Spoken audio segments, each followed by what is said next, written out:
নমস্কার। আজ আমি দেশি মুরগির মাংস রান্না করব। মাংসটা প্রথমে লবণ হলুদ টক দই দিয়ে মেখে রাখলাম।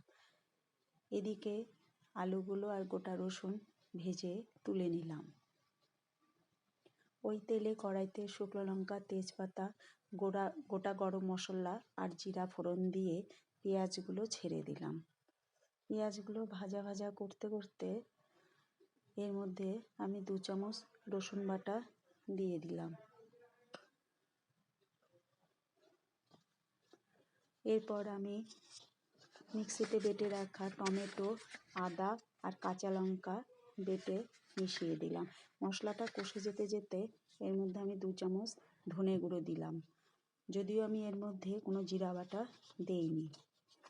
এরপর মেখে রাখা মাংসটা মশলার মধ্যে দিয়ে ভালোভাবে নেড়ে মিশিয়ে দিলাম।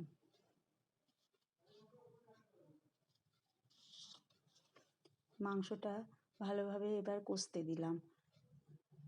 এবার মাংসের মধ্যে আমার মাংস কষে গেছে, গোটা আলু আর রসুনটা দিয়ে দিলাম।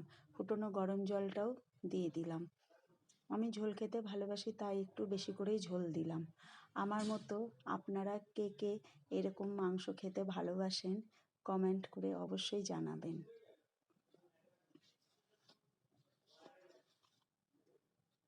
এবার আমি ঝোলটা ফুটতে দিলাম।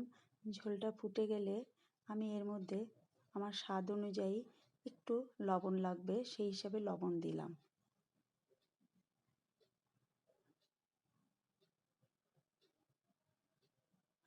কয়েকটা কাঁচা লঙ্কা চিড়ে দিয়ে দিলাম। আমার ঝোল মাংস রেডি। এর মধ্যে ধনেপাতা কুচনো দিয়ে দিলাম। গরম গরম ভাতের সাথে লেবু পেঁয়াজের সাথে এই মাংস খেতে খুব ভালো।